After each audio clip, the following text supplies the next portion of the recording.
നമ്മളിനി അതിഥിയിലേക്ക് പോവുകയാണ്. ഇന്ന് നമുക്ക് അതിഥിയായി എത്തിയിരിക്കുന്നത് ഡോക്ടർ ലിസി എബ്രഹാമാണ്. നമ്മുടെയൊക്കെ അഭിമാനമായ സുനിത വില്യംസിന്റെ യാത്രയെക്കുറിച്ചും ബഹിരാകാശവാസത്തെക്കുറിച്ചും നമ്മൾ സംസാരിക്കുന്ന ഈ സമയത്ത് സ്ത്രീകൾ രൂപകൽപ്പന ചെയ്ത് വിക്ഷേപിച്ച വിസാറ്റ് ഉപഗ്രഹത്തിന് ചുക്കാൻ പിടിച്ച ഡോക്ടർ ലിസി എബ്രഹാമിന്റെ അനുഭവങ്ങളും ആകാംക്ഷയും ഒക്കെ നമുക്ക് ചോദിച്ചറിയാം. സ്വാഗതം ന്യൂസ് 3യിലേക്ക് ഡോക്ടർ ലിസി എബ്രഹാം.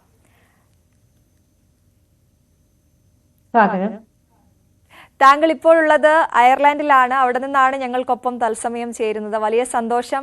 ഒപ്പം ആദ്യം തന്നെ ചോദിക്കേണ്ടത് സുനിത വില്യംസിനെ കുറിച്ചാണ്. നമ്മുടെയൊക്കെ വലിയ അഭിമാനം, ഇപ്പോൾ ലോകം ചർച്ച ചെയ്തുകൊണ്ടിരിക്കുന്ന ആ നേട്ടം, അത് എങ്ങനെയാണ് താങ്കളുടെ ഒരു ആകാംക്ഷ, പ്രത്യേകിച്ചൊരു വനിത എന്ന നിലയിൽ?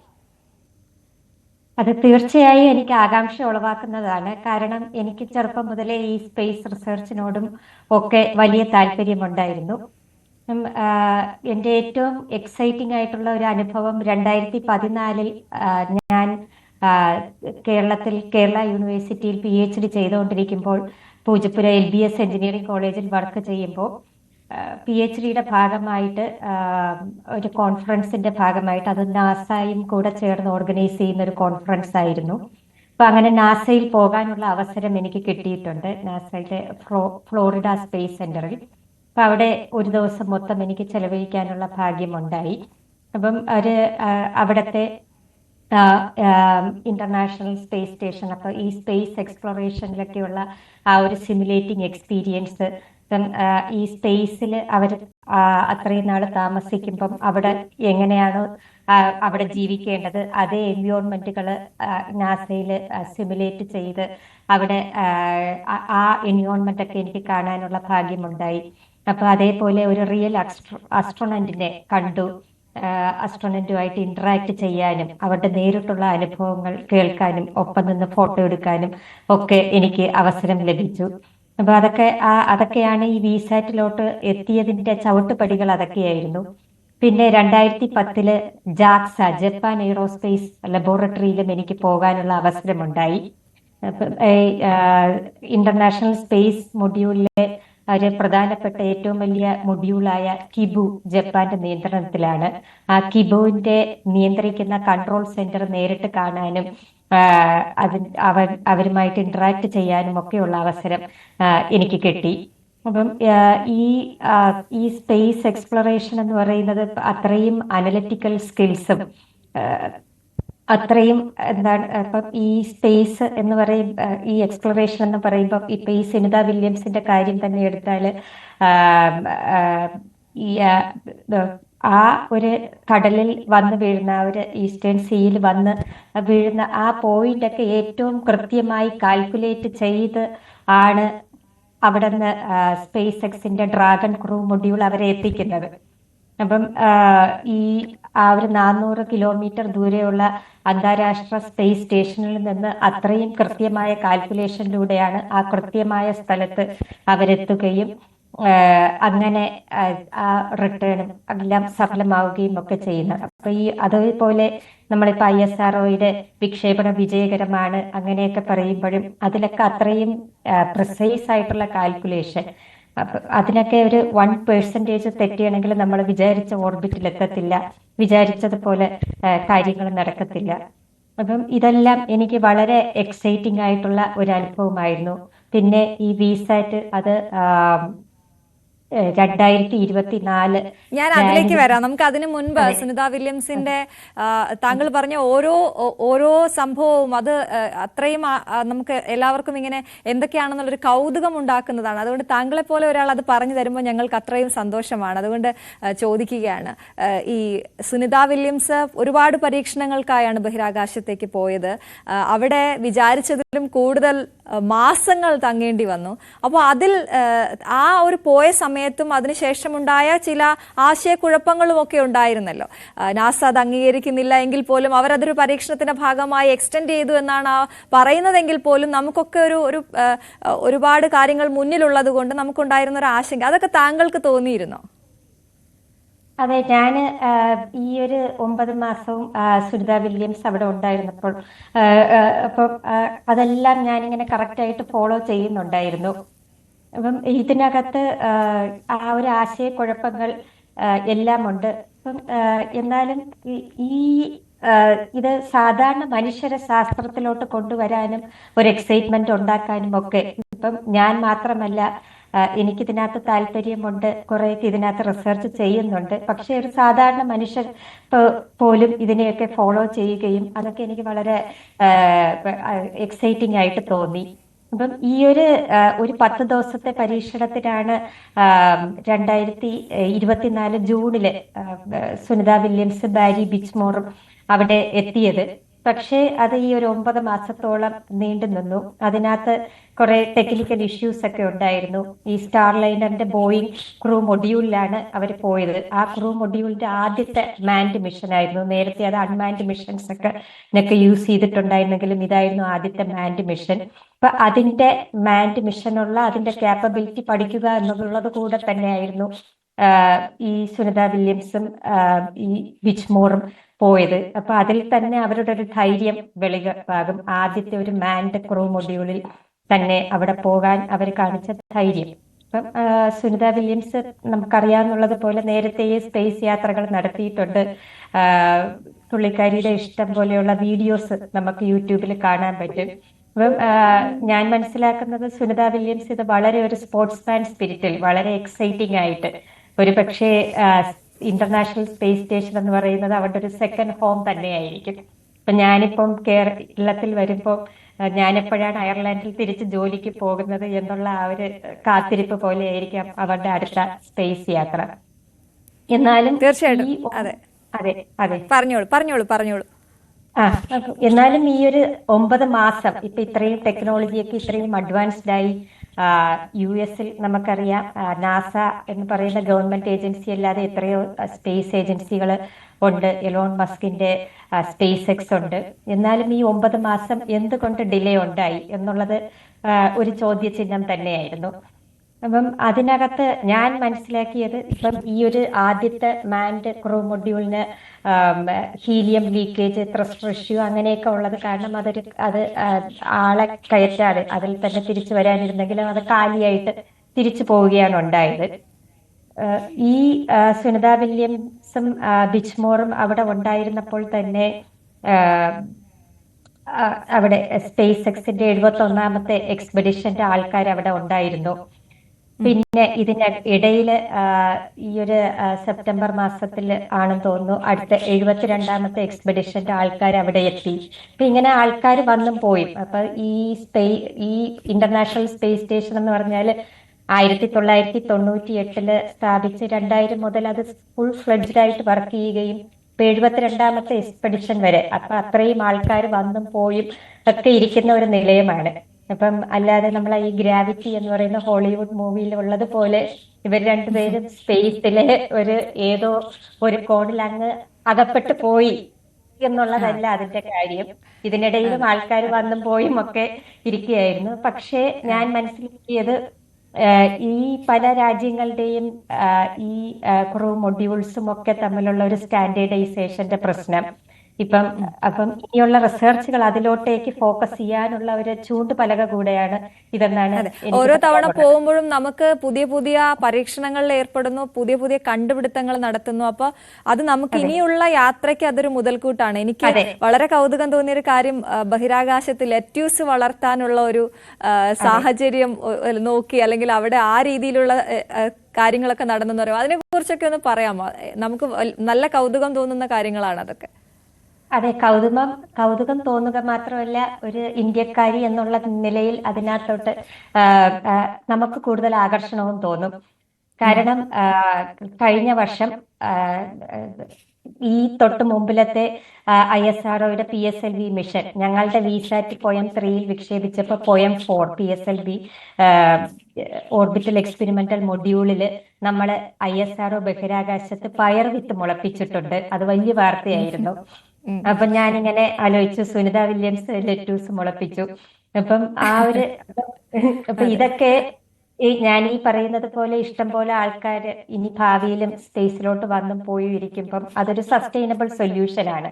നമുക്ക് അവിടെ തന്നെ അപ്പൊ ഒരു ബയോ ന്യൂട്രിയന്റ് റിസർച്ചിന്റെ ഭാഗമായിട്ടാണ് സുനിത വില്യംസ് ഇപ്പൊ ബാക്ടീരിയകളിൽ നിന്ന് പിന്നെ ഈ ന്യൂട്രിയൻസ് ആയിട്ട് ഇപ്പൊ ബഹിരാകാശ റിസർച്ചേഴ്സിന് ഈ ഇങ്ങനെയുള്ള ആസ്ട്രോണറ്റ്സിന് നല്ല ഫുഡ് ന്യൂട്രിയൻസ് എങ്ങനെ കൊടുക്കുമെന്നുള്ള റിസർച്ചിന്റെ ഭാഗമായിട്ടാണ് ലെറ്റ്യൂസ് മുളപ്പിച്ചത്.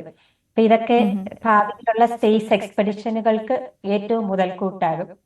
മാത്രവുമല്ല അതെ, താങ്കൾ പറഞ്ഞു വന്ന ഈ ബഹിരാകാശ നിലയത്തിന്റെ, അന്താരാഷ്ട്ര ബഹിരാകാശ നിലയത്തിന്റെ പ്രത്യേകതകൾ കൂടി കുറച്ചുകൂടി ഒന്ന് വിശദമാക്കണമെന്ന് തോന്നുന്നു. കാരണം എപ്പോഴും എല്ലാവർക്കും ഒരു അറിയാനുള്ള ആഗ്രഹം അതാണ്. അവിടെ എന്തൊക്കെയാകും സൗകര്യങ്ങൾ ഉള്ളത്, അവിടെ അങ്ങോട്ട് ചെന്നാൽ അവരുടെ ലൈഫ് ഏത് രീതിയിലായിരിക്കും എന്നൊക്കെ ഉള്ളത്. എനിക്ക് തോന്നുന്നു സുനിത വില്യംസ് ഇപ്പോൾ ഭൂമിയുമായി പൊരുത്തപ്പെട്ടുകൊണ്ടിരിക്കുകയാണ്. ഒരുപക്ഷെ സുനിത വില്യംസിന്റെ ഇനിയുള്ള അഭിമുഖങ്ങളിലടക്കം എല്ലാവരും ഉറ്റുനോക്കുന്നത് അവിടെ എന്തായിരുന്നു, അവിടെ എങ്ങനെയായിരുന്നു, ഇത്രയും നീണ്ട കാലയളവ് ഒരു സ്ത്രീയാണ്, അങ്ങനത്തെ കാര്യങ്ങളൊക്കെ ഉണ്ടല്ലോ. അപ്പൊ താങ്കൾക്ക് അതിനെക്കുറിച്ച് പറയാനുള്ള, ബഹിരാകാശ നിലയത്തെക്കുറിച്ച് പറയാനുള്ള വിവരങ്ങൾ എന്തൊക്കെയാണ്?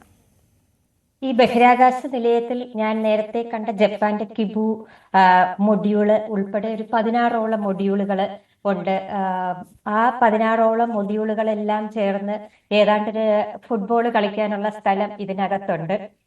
അപ്പം പ്രേക്ഷകർക്ക് സുനിത വില്യംസിന്റെ തന്നെ വീഡിയോകൾ യൂട്യൂബില് ഇപ്പം എനിക്ക് തോന്നുന്നു അവിടെ അവർ ലെഷർ ടൈം സ്പെൻഡ് ചെയ്യുന്നത് ഇങ്ങനെ വീഡിയോ എടുത്താണെന്ന് തോന്നുന്നു. ഇപ്പൊ അതിനകത്തുള്ള ടോയ്ലറ്റ്, കിച്ചൺ ഇതെല്ലാം വിശദമായിട്ട് കാണിച്ചിട്ടുണ്ട്. അപ്പം ഈ ഇപ്പം ഇത്രയും പക്ഷേ അവിടെ ഒരു മൈക്രോ ഗ്രാവിറ്റി വളരെ സീറോയ്ക്ക് അടുത്തുള്ള ഗ്രാവിറ്റി ഇല്ലെന്ന് തന്നെ പറയാം. ആ ഒരു മൈക്രോ ഗ്രാവിറ്റിയിലാണ് അവര് അത്രയും നാള് ജീവിക്കുന്നത്.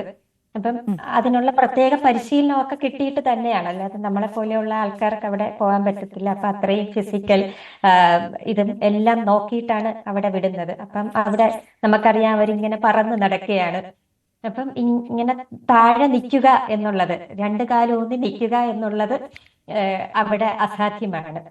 അപ്പം അതിൻ്റെതായ ചില പ്രശ്നങ്ങളൊക്കെ, ആരോഗ്യ പ്രശ്നങ്ങളൊക്കെ തിരിച്ചെത്തുമ്പം കാണും. അതുകൊണ്ട് തന്നെയാണ് നമുക്കറിയാം, ഇപ്പൊ ആ വീഡിയോ എല്ലാവരും കണ്ടിട്ടുണ്ട്, അവർ തിരിച്ചെത്തുന്നത് ആ ക്രൂ മൊഡ്യൂളിൽ നിന്ന് പുറത്തെത്തിയ ഉടനെ അവരെ മെഡിക്കൽ സെന്ററിലോട്ടാണ് കൊണ്ടുപോയത്. അതും സ്ട്രക്ചറിൽ കയറ്റിയാണ് കൊണ്ടുപോയത്. അപ്പം കാലൂന്നുക എന്നുള്ളതൊക്കെ ആദ്യം കുറച്ചുനാൾ ബുദ്ധിമുട്ടായിരിക്കും. പക്ഷേ ഒരു സ്പേസ് യാത്ര അത്രയും എക്സൈറ്റിംഗ് ആണ്. അത് വെച്ച് നോക്കുമ്പോൾ ഈ ആരോഗ്യ പ്രശ്നങ്ങളൊന്നും അവർക്ക് അത്രയും ബാധിക്കും എന്നെനിക്ക് തോന്നുന്നില്ല.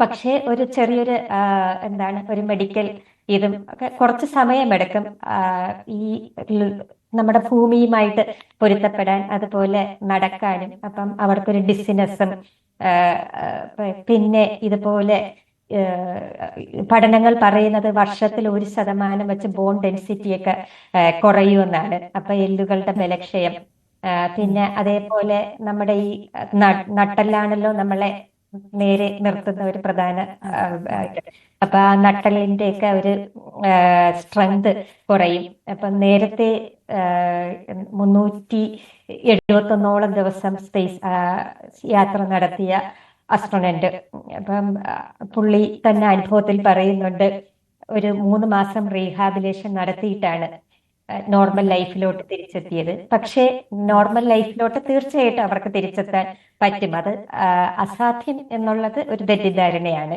ഇപ്പം ഈ 2 ദിവസം മുമ്പേനെ ഞാൻ കണ്ടു, സുനിത വില്യംസ് അവർക്ക് ഏറ്റവും പ്രിയപ്പെട്ട അവരുടെ വീട്ടിൽ വളർത്തുന്ന, അവർ മക്കളെ പോലെ വളർത്തുന്ന പട്ടികളോടും അവരുടെ ഹസ്ബൻഡിനോടും ഒപ്പം നിന്ന് വളരെ സന്തോഷത്തോടെ ഫോട്ടോ അവര് സോഷ്യൽ മീഡിയയിൽ പോസ്റ്റ് ചെയ്തിട്ടുണ്ടായിരുന്നു. അതെ, ഞാൻ അതിലേക്ക് വരികയായിരുന്നു. ബഹിരാകാശ സഞ്ചാരികളുടെ അനുഭവ കുറിപ്പുകൾ അല്ലെങ്കിൽ അവരുടെ വീഡിയോസ് ഒക്കെ തന്നെ നമുക്ക് അത്രയും ഇഷ്ടമുള്ളതാണ്. അപ്പൊ താങ്കൾ അങ്ങനെയുള്ളവരെ നേരിട്ട് കണ്ടിട്ടുണ്ട്, അവരോട് സംസാരിച്ചിട്ടുണ്ട്. അങ്ങനെ വളരെ കൗതുകം തോന്നിയ, അവരോട് ചോദിച്ചിട്ടുള്ള ചോദ്യങ്ങൾ, അവരോടുള്ള സംസാരം, അതൊക്കെ ഒന്ന് ഞങ്ങളോട് പങ്കുവയ്ക്കാമോ? ഞാന് ഈ നാസയിൽ പോയപ്പോൾ ഞാൻ കണ്ടതും ഞാൻ ഫോട്ടോ എടുത്തതൊക്കെ ഒരു മെയിൽ അസ്ട്രോണന്റ് ആയിരുന്നു. പിന്നെ ഞാൻ അയർലാൻഡിലെ 2016-17 എനിക്കൊരു പോസ്റ്റ് ഡോക്ടറൽ ഫെലോഷിപ്പ് കിട്ടി. ഇതിന്റെ ഭാഗമായിട്ട് ഈ അയർലാൻഡിൽ എല്ലാ വർഷവും സയൻസ് വീക്ക് ആഘോഷിക്കുമ്പം ഏതെങ്കിലും ഒരു ദിവസം ഒരു അസ്ട്രോണന്റുമായിട്ടുള്ള നേരിട്ടുള്ള ഇന്ററാക്ഷൻ ഒരു മാൻഡേറ്ററി ആയിട്ട് അവർ വെക്കും. ഇപ്പം USA, യൂറോപ്യൻ സ്പേസ് ഏജൻസിയിൽ എന്നൊക്കെ പോയിട്ടുള്ള ഏതെങ്കിലും ഒരാൾ എപ്പോഴും വരും. അതൊരു ലേഡി അസ്ട്രോണന്റ് ആയിരുന്നു. അപ്പൊ അതെനിക്ക് കുറച്ചുകൂടെ, ഞാനൊരു ലേഡി ആയതുകൊണ്ടും എനിക്ക് കുറച്ചുകൂടെ അട്രാക്റ്റീവ് ആയിട്ട് തോന്നി. അപ്പം പക്ഷെ ഇവരെല്ലാം പറയുന്നത് ആ ഒരു ആ ആ ബഹിരാകാശ നിലയത്തിൽ നിന്ന് ഭൂമിയെ നോക്കുമ്പോൾ, നമ്മൾ ഇവിടെ നിന്ന് മൂണിനെ ചന്ദ്രനെ നോക്കുമ്പോൾ ഉള്ള അതേപോലെയാണ് ഭൂമി, അത്രയും മനോഹരമായിട്ട് അതിങ്ങനെ ഒരു വലിയൊരു ഗോളമായിട്ട്. അപ്പൊ ആ ഒരു എക്സ്പീരിയൻസ് എന്ന് പറയുന്നത് നമ്മൾ നേരിട്ട് തന്നെ വീക്ഷിക്കണം. അപ്പൊ അത് പറയുമ്പോഴും അവര് പറയുമ്പോൾ നമുക്ക് രോമാഞ്ചം ഉണ്ടാകും, ഗൂസ് ബംസ് ഉണ്ടാകും. അപ്പം ഫോർ എക്സാമ്പിൾ ഈ ലേഡി ആസ്ട്രോണന്റ് എന്നെ പറഞ്ഞു അവർക്ക് അന്ന് 2 കൊച്ചു കുട്ടികളായിരുന്നു. അപ്പൊ ഒരു വിമൻ ആകുമ്പം ഫാമിലിയെ കുറിച്ച് ഒക്കെ ഒരു ചിന്ത വരുമായിരിക്കാം.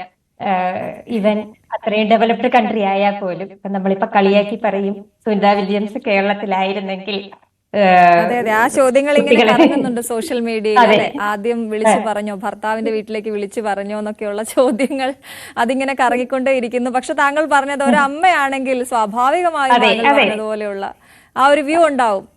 അതെ. അപ്പം കാരണം എനിക്ക് ഈ മെയിൽ അസ്ട്രോണന്റും ഫീമെയിൽ അസ്ട്രോണന്റ് അനുഭവങ്ങൾ പങ്കുവച്ചതിൽ നിന്ന് ഫീമെയിൽ അസ്ട്രോണന്റ് ഒരു ഫാമിലി ടച്ചും ഇടയ്ക്കിടയ്ക്ക് ഫാമിലിയെ കുറിച്ചും ഒക്കെ ഇങ്ങനെ പറയുന്നു, പ്രത്യേകിച്ച് മക്കളെ കുറിച്ച്. അപ്പൊ ആ മക്കൾ വളരെ എക്സൈറ്റഡ് ആയിരുന്നു. അപ്പോ അവിടെ വെച്ച് പെയിന്റിംഗ് ഒക്കെ ചെയ്യാൻ വളരെ ബുദ്ധിമുട്ടാണ്. പക്ഷേ അവരുടെ മോൻ അവിടെ പോയിട്ട് അവിടെ നിന്ന് ഭൂമിയെ വരച്ച് എർത്തിനെ വരയ്ക്കുന്ന ഒരു പെയിന്റിംഗ് കൊണ്ടുവരണമെന്ന് പറഞ്ഞിരുന്നു. അപ്പൊ അവരത്രയും വരയ്ക്കുന്നതിൽ എക്സ്പേർട്ട് അല്ലെങ്കിൽ അവർ സമയമെടുത്ത് അത് വരച്ചു. അതൊരു വലിയ ഗിഫ്റ്റ് ആയിട്ട് മോന് കൊടുത്തു. അവരുടെ സണ്ണ് അത് വളരെ ട്രഷറായിട്ട് സൂക്ഷിക്കുന്നു. അപ്പൊ അത് ഒരിക്കലും ആർക്കും കൊടുക്കാൻ പറ്റാത്തൊരു ഗിഫ്റ്റാണ് അതെ, സ്പേസ് തീർച്ചയായിട്ടും. എടുത്തിന് വരയ്ക്കുക. പിന്നെ അവിടുത്തെ ഒരു എക്സ്പീരിയൻസ് പറയുമ്പോ ഇത് നമ്മൾ കേൾക്കുമ്പോ തന്നെ നമുക്ക് തോന്നും നമ്മളിവിടെ ജാതിയുടെയും മതത്തിന്റെയും ഒക്കെ പേരിൽ അടികൂടും. നമ്മൾ വെറും ഒരു മനുഷ്യരാണ്, ബാക്കി ഏതൊരു പ്ലാനറ്റും പോലെ എർത്ത് ഈ ഒരു എന്താണ് സ്പേസില് എത്രയെങ്കിലും സൗരയൂഥം പോലെ എത്രയോ ഗാലക്സി പോലെ എത്രയോ നീണ്ടു നിവർന്ന് കിടക്കുന്ന സ്പേസിലെ ചെറിയൊരു ഗോളമാണ് എർത്ത് എന്നും ദെൻ അതിനകത്തെ ഒരു ചെറിയൊരു സ്പോട്ടാണ് മനുഷ്യൻ.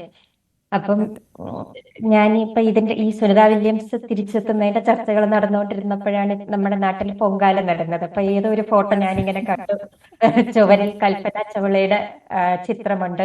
ഇപ്പൊ നമ്മുടെ നാട്ടിൽ ഇപ്പം എനിക്ക് തോന്നുന്ന സയന്റിഫിക് ടെമ്പർ ഉണ്ടാക്കുക കൂടെ ആയിരിക്കും. ഞാനിടയ്ക്ക് നാട്ടിൽ വരുമ്പോൾ ചുവരുകളെല്ലാം നല്ല മനോഹരമായിട്ട് ഇങ്ങനെ സയന്റിഫിക് കാര്യങ്ങളൊക്കെ വെച്ച് നന്നായിട്ട് ചിത്രങ്ങളൊക്കെ വരച്ചിട്ടുണ്ട്. അപ്പൊ അങ്ങനെ ഒരു കൽപ്പന ചൗളയുടെ ചിത്രത്തിന്റെ ഫ്രണ്ടിൽ ഇരുന്നുകൊണ്ട് പൊങ്കാലയിടുന്നു. എന്നിട്ട് അതെ എന്താണ് ചിലർ ചൊവ്വയിലോട്ട് പോകുമ്പോൾ നമ്മൾ ചൊവ്വാദോഷം മാറ്റാൻ പൊങ്കാലയിടുന്നു.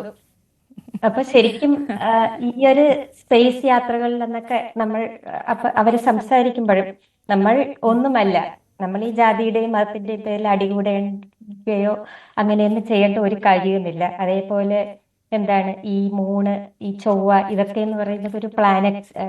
മൂണൊരു ഉപഗ്രഹമാണ്, ചൊവ്വ എന്ന് പറയുന്നത് ഒരു പ്ലാനറ്റ് ആണ്. ഒരു പക്ഷേ നൂറ്റാണ്ടുകൾക്ക് മുമ്പ് നമ്മൾ നമ്മൾ ആകാശത്തേക്ക് നോക്കുമ്പോൾ കാണുന്നതാണ് ഈ മാർസ്, ഈ ചൊവ്വ, ഈ ചന്ദ്രൻ. അപ്പൊ അതിനെ ചുറ്റിപ്പറ്റിയുള്ള ചില ഐതിഹ്യങ്ങളും അങ്ങനത്തെ അതൊക്കെ ഉണ്ടായത് കൊണ്ടാണ് ഈ ചൊവ്വാദോഷം അങ്ങനെയൊക്കെയുള്ള അതെ കാര്യങ്ങൾ അതെ. എന്നാണ് ഞാൻ മനസ്സിലാക്കുന്നത്. തീർച്ചയായിട്ടും ഓരോ യാത്രകളും ഇങ്ങനെയുള്ള പരിവർത്തനങ്ങൾക്ക് കാരണമാകട്ടെ എന്ന് നമുക്ക് ആഗ്രഹിക്കാം. താങ്കൾ നേരത്തെ പറഞ്ഞു വന്നപ്പോൾ ഞാൻ ഇടപെട്ട വിസാറ്റിനെ കുറിച്ച് നമുക്ക് സംസാരിക്കാം. അത് ഞങ്ങളുടെയൊക്കെ വലിയ അഭിമാനമാണ്. നമ്മൾ അന്ന് പത്രങ്ങളിലൊക്കെ നിറഞ്ഞു നിന്നിരുന്ന താരമായിരുന്നു താങ്കൾ. ഇപ്പോൾ അയർലൻഡിലാണ്. അയർലൻഡ് വിശേഷത്തിലേക്ക് ഞാൻ വരാം. അതിനു മുൻപ് ഈ വിസാറ്റിനെ കുറിച്ച് പറയൂ. അതിലെ കുട്ടികൾ ഒരുപാട് പേരുണ്ടായിരുന്നു താങ്കൾക്ക് എല്ലാ പിന്തുണയുമായി. അപ്പോൾ ISRO പറയൂ, ആ സമയത്തുണ്ടായിരുന്ന ഒരു അനുഭവം. ആ സമയം ഞാനൊരു അക്കാഡമിക് ഇൻസ്റ്റിറ്റ്യൂഷനിലോട്ട് ആണ് വർക്ക് ചെയ്യുന്നത്. സ്പേസ് റിസർച്ച് എക്സൈറ്റിംഗ് ആണെങ്കിൽ അതിൽ നേരിട്ട് ഒരു പേലോഡ് ലോഞ്ച് ചെയ്യുക എന്നുള്ള ആ ഒരു സെഗ്മെന്റിലോട്ടൊന്നും ഞാൻ വന്നിട്ടില്ല. അപ്പൊ അതൊരു ഒരുപാട് ഹർഡിൽസ്, ഇപ്പം ഞാൻ എപ്പോഴും എല്ലാ ചർച്ചകളിലും പറയുന്ന പോലെ ആലീസ് ഇൻ വണ്ടർലാൻഡ്, ആ വണ്ടർലാൻഡിൽ ഓരോ ട്രഷർ റൂംസും തുറക്കുമ്പോൾ വൈവിധ്യങ്ങളുടെ കലവറ ഉള്ളതുപോലെ, അത്ഭുതങ്ങളുടെ കലവറ ഉള്ളതുപോലെയായിരുന്നു എനിക്കും എൻ്റെ കുട്ടികൾക്കും വിസാറ്റ് എക്സ്പീരിയൻസ്. അപ്പം അത് അന്തരീക്ഷത്തിലെ അൾട്രാവയലറ്റ് രശ്മികളെ കുറിച്ച്, അന്തരീക്ഷത്തിലെ എല്ലാ സ്പേസിലെ അൾട്രാവയലറ്റ് വികിരണങ്ങളെ കുറിച്ചും അതിന് ഭൂമിയിലുള്ള ഇമ്പാക്റ്റിനെ കുറിച്ചും ഒക്കെ പഠനം നടത്താനായിട്ടുള്ള ഒരു ചെറിയ, അപ്പോൾ അതൊരു കുഞ്ഞൻ പേലോഡെങ്കിലും അതൊരു വളരെ ഇമ്പോർട്ടൻ്റ് ആയിട്ടുള്ള ഒരു പേലോഡായിരുന്നു. കാരണം നമ്മുടെ നാട്ടിലിപ്പം നമുക്ക് തന്നെ അറിയാം ഭയങ്കര ചൂട്, ഇപ്പോഴാണ് ഈ അൾട്രാവയലറ്റ് രശ്മികളുടെ തോത് വളരെ കൂടുതലാണെന്നുള്ള ചിന്തകളൊക്കെ, അതിനെക്കുറിച്ചുള്ള ചർച്ചകളൊക്കെ വന്നു തുടങ്ങിയത്. അത്തരത്തിൽ ഇതിന് അത്രയും ഇമ്പോർട്ടൻസ് ഉണ്ട്. പിന്നെ ഇതിന്റെ ഒരു ഈ ലോഞ്ചുമായിട്ട് ബന്ധപ്പെട്ട് ഞങ്ങൾ ഏകദേശം 1 മാസത്തോളം ശ്രീഹരിക്കോട്ട ഷാറിലുണ്ടായിരുന്നു. മിഷൻ കൺട്രോൾ സെന്ററിൽ നിന്ന് നേരിട്ട് ഈ PSLV ലോഞ്ച് കാണാൻ പറ്റി. ആ ഏതാണ്ട് 1 മാസത്തോളം ഷാറിൽ ഉണ്ടായിരുന്നപ്പോഴും മറ്റ് 9 പേലോഡുകൾ, അന്നത്തെ ആ മിഷനിൽ പോകുന്ന മറ്റ് 9 പേലോഡുകളിലും ഉണ്ടായിരുന്നതെല്ലാം എന്താണ് മെയിലായിരുന്നു, ആണുങ്ങളായിരുന്നു. ഞങ്ങളുടേത് മാത്രമായിരുന്നു വിമൻ ഒള്ളി. മറ്റൊരു ടീമിലും ഒരു ലേഡിയും ഉണ്ടായിരുന്നില്ല. അപ്പൊ ഞങ്ങളായിരുന്നു വിമൻ ഒള്ളി. അപ്പൊ എന്റെ കൂടെ 2 കുട്ടികളെയും കാണുമ്പോൾ വളരെ എക്സൈറ്റഡ് ആയിരുന്നു. ഇവൻ ISRO സ്റ്റാഫ് വരെ. അപ്പൊ ഞങ്ങളുടെ പേലോടാണ് ആദ്യം ഫിക്സ് ചെയ്യാൻ ഞങ്ങളെ വിളിക്കും. ഇപ്പൊ ഞങ്ങള് അവിടെ ഗസ്റ്റ് ഹൗസിൽ ഇരിക്കുമ്പോ പെട്ടെന്ന് നിങ്ങളുടെ ഏതാണ് ആദ്യം, ഞങ്ങളുടെ നല്ല രാശിയുള്ള പേലോഡായിരുന്നു. അപ്പം അതൊക്കെ വളരെ അപ്പൊ ബാക്കി പേലോഡിന്റെ ആൾക്കാർ വരെ വളരെ എക്സൈറ്റഡ് ആയിട്ട് വന്ന് ഞങ്ങളോട് വിശേഷങ്ങൾ പങ്കുവയ്ക്കും. ഇവൻ ലോഞ്ച് കഴിഞ്ഞപ്പം അന്നത്തെ മെയിൻ പേലോഡായ എക്സ്പോസാറ്റ് എക്സ്റേ വികിരണങ്ങളെ കുറിച്ച് പഠിക്കാൻ വിട്ട ഉപഗ്രഹമാണ്. അപ്പൊ അതിന്റെ മെയിൻ സയന്റിസ്റ്റൊക്കെ ഓടി വന്ന് നമ്മളോടൊപ്പം നിന്ന്, നമ്മൾ അങ്ങോട്ട് പോയി ഫോട്ടോ എടുക്കുന്നതിന് പകരം അവർ ഇങ്ങോട്ട് ഓടി വന്ന് ഫോട്ടോ എടുത്തു. പിന്നെ ഈ 1 മാസത്തോളം എന്താണ് ഒരു സാറ്റലൈറ്റ് ഉണ്ടാക്കുന്നതിന്റെ എല്ലാ സെഗ്മെന്റിലും കൂടെയും കടന്നു പോകാനുള്ള ഒരു മഹാഭാഗ്യം ഉണ്ടായി. അപ്പം നമുക്കറിയാം ശ്രീഹരിക്കോട്ടയിലെ ഈ പ്രധാനപ്പെട്ട സ്ഥലങ്ങൾ, ഇതൊക്കെ ഡെവലപ്പ് ചെയ്യുന്ന സ്ഥലങ്ങൾ, പിന്നെ ഇതിനെ ഈ ഒരു റോക്കറ്റിൽ ഇന്റഗ്രേറ്റ് ചെയ്യുന്നതാണ് ശ്രീഹരിക്കോട്ടയിൽ മെയിൻ ആയിട്ട് നടക്കുന്നത്. ആ ഇന്റഗ്രേഷൻ ഒരു മൂവിംഗ് ടവർ, ഏഷ്യയിലെ ഏറ്റവും വലിയ മൂവിംഗ് സ്റ്റേഷൻ ആണ്.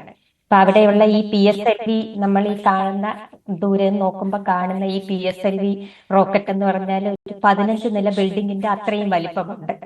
അതിന്റെ ഏറ്റവും 4ാമത്തെ സ്റ്റേജിലാണ് ഞങ്ങളുടെ പേലോഡ് ഇരുന്നത്. അപ്പൊ അതൊക്കെ ആ ആക്ച്വൽ PSLV റോക്കറ്റിൽ ഇന്റഗ്രേറ്റ് ചെയ്യാനും ഇതിനൊക്കെയുള്ളൊരു ഭാഗ്യം. അപ്പൊ അങ്ങനെയുള്ളൊരു മൊത്തം പ്രോസസ്സ് നേരിട്ട് കാണാൻ പറ്റി എന്നുള്ളത് നമുക്ക് തീർച്ചയായിട്ടും എനിക്ക് തോന്നുന്നു അത് പറയുമ്പോൾ ഇപ്പോഴും ഒരു പ്രൗഡ് ഫീലിംഗ് താങ്കളുടെ മുഖത്തും സംസാരത്തിലും വരുന്നുണ്ട്. അത് ഞങ്ങൾക്കും ഉണ്ട് കേട്ടോ, വലിയ സന്തോഷമാണ്.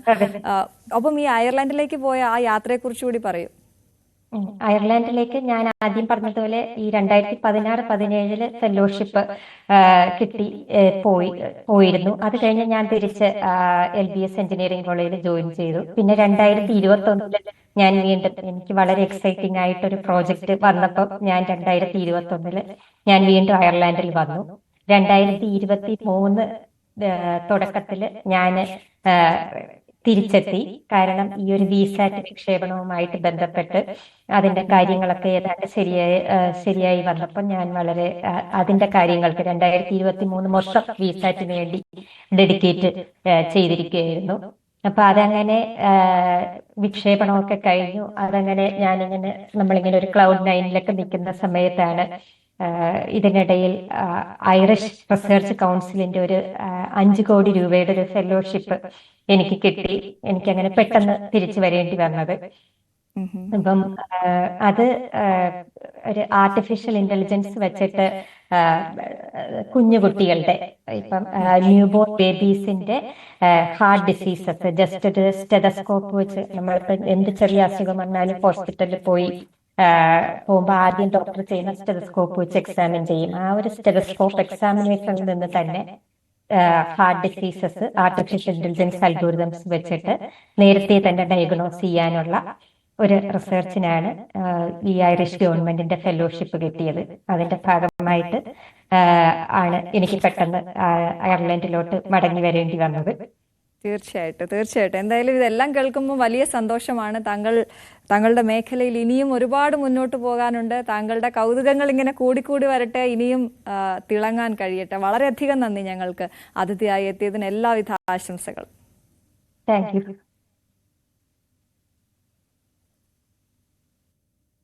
ന്യൂസ് 3 പൂർണ്ണമാകുന്നു. നമസ്കാരം.